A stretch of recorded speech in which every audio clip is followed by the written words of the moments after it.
Good day, beloved. Today I want to have a look at the evangelistic teachings of Jesus walking on the water. Beloved, do we really believe that Peter walked on the physical water more than 2,000 years ago? No, this is not true, beloved. It still happens in our lives today. Let us have a look at what happened with Peter and the disciples. They were inside the boat, and Jesus came from the mountain where he was praying. And he walked on the water. And the disciples believed that it was a ghost. And Jesus said, "Don't fear, it's me." And Peter said, "If it is thee, let me walk on the water towards thee." And Jesus said, "Come." And Peter got out of the boat and he started walking on the water. And what made him sink, beloved? The winds. When he saw the winds, he started sinking. And he said, "Lord, help me." And Jesus took him by the hand and he lifted him up. Now, what does this mean, beloved, evangelistically? How do we walk on the sea? What is the sea? The sea is the world. Not only out there, because we always say we go out in the world to testify. We have to remember one thing, beloved. The world is within us. We sometimes say that Jesus hates the world, or we hate the world. No. God so loved the world that he gave his only begotten Son. For the world, beloved, so. The world is in the church. The world's nowhere outside, beloved. There are so many sheep in other kraal's. What sheep is the Bible referring to, beloved? It's the sheep within the church. Out there can't be sheep. We are the sheep. Israel, the sheep are in Israel.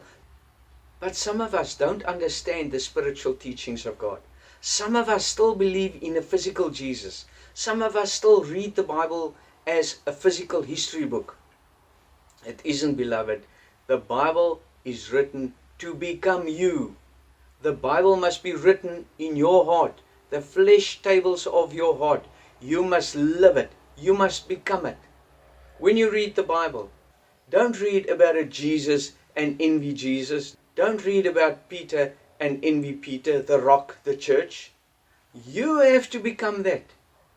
God gave us all these things to identify who we are. Am I a Philistine? Am I a Pharisee? Am I Israeli?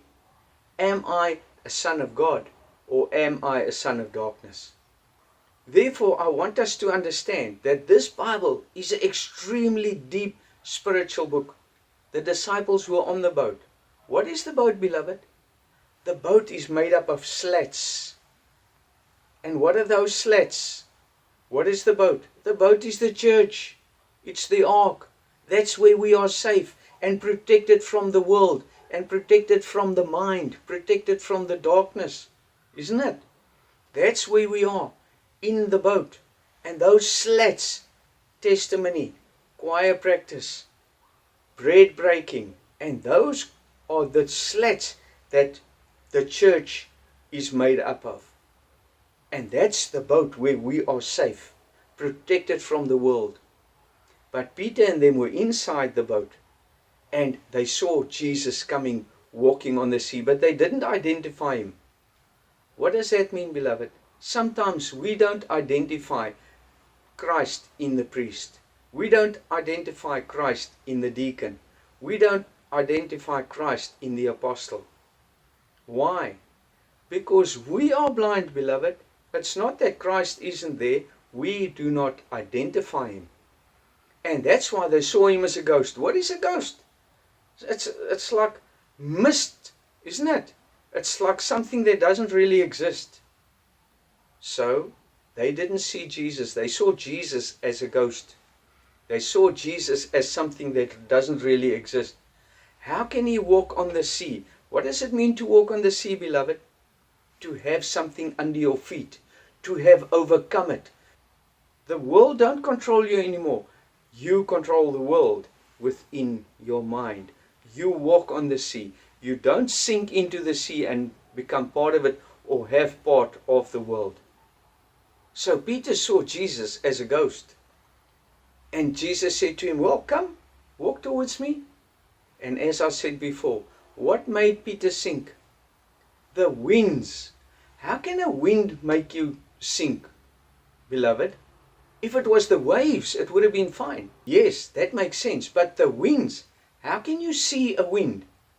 Let me give you an example.